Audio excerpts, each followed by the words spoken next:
I am Ferdinand Marcos, and I am the President of the Republic of the Philippines. I stand today on behalf of 110 million Filipinos. Hi everyone, hello universe, it's me again. Shoutout sa inyo mga kababayan. But anyway, mayroon tayong upload videos updates. Ayan, no, wow, grabe. Maganda ito. Biro nyo yun? Dahil kay Pangulong Marcos Jr., kung bakit nangyayari ang ganitong pagsasauli ng mga pera. Di ba? Magandang development yan. Sabi sa inyo kakaiba talaga si PBBM. Tsaka siyempre, kudos po sa kanyang mga sekretary na talagang nagtatrabaho ng mabuti. Alam nyo, sa totoo lang mga kababayan, Marcos administration so far so good talaga ang nakikita ko na napakasipag nila. Not only the president but whole government talaga. Bukod pa siguro yung mga iba dyan tamad. But I think I didn't see na ibang ko sekretary niya ay tamad, no? Wala akong nakikita guys So, saludo ako talaga. Bakit? Ito. Sabi dito mga kababayan, basahin natin, okay?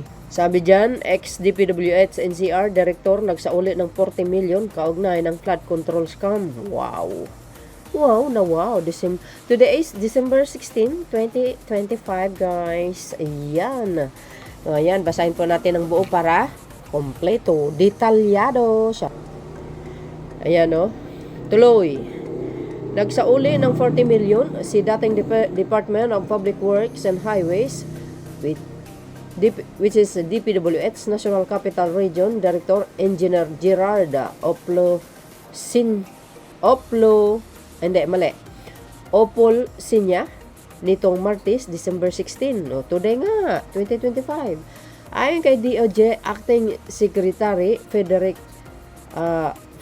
Bida, ang halagang ito ay mula sa kanyang kinita sa mga transaksyon sa maanumalyang flood control projects at bahagi lamang umano ng 150 million na planong ibalik ni Opol Sinya. Wow, mabuti naman. Sana sa lahat ng mga sangkot sa flood control, ibalik nyo na rin ang sa inyo. Kasi ninakaw nyo yan Di ba? Tinakaw nyo yan. Ibalik nyo sa taong bayan. Hindi, ibig sabihin, kaba ng bayan, of course. Di ba? Sabi pa dito.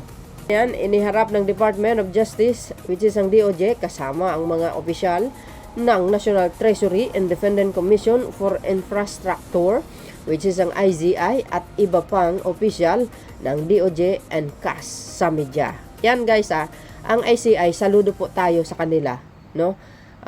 Talagang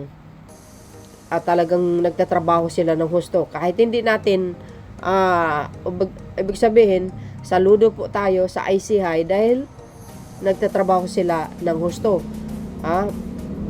Sa kabila po ng ibang tao na binabatikos ang ICI, still pa din focus sila sa kanilang trabaho. Di ba? Siyempre, kudos sa DOJ, ICI, NBI, lahat, ombudsman, lahat yan. Siyempre, especially ang Pangulong Marcos Jr.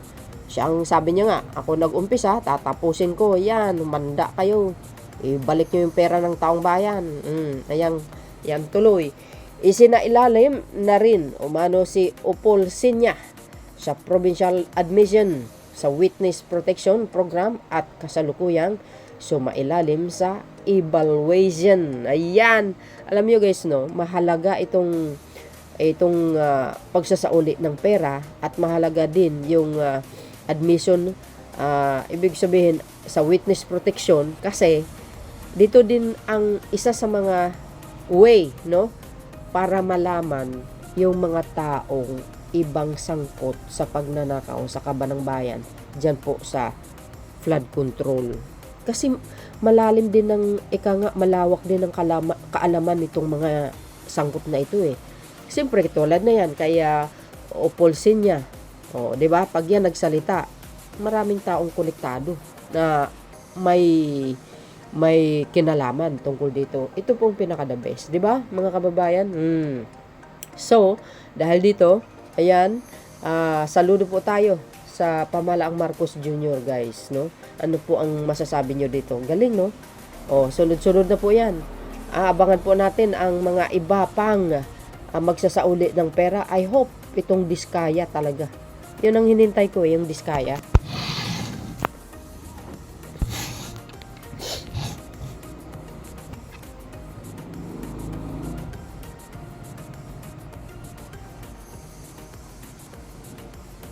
O, di ba? Ang hinihintay ko, ibig sabihin guys, I hope ang Diskaya magsauli din ng pera. 'Di ba? Kasi alam mo yung sa totoo lang, inaabangan ko talaga 'yan. Bukod pa doon sa na-embargo na mga sasakyan niya, mga luxury cars niya. Dapat yung mga pera din ibabalik niya. O 'di ba? Para nang sa ganun mabawi-bawi din naman ang mga pera na napakalaki, bilyon-bilyon, grabe 'di ba? Ayan sabi ng Abante, ex-DPWH NZR Director, nagsauli ng 40 million kaugnay ng flood control scam. Wow! Wow na wow! O, diba? Sino kayong susunod, no? Sino kayong susunod?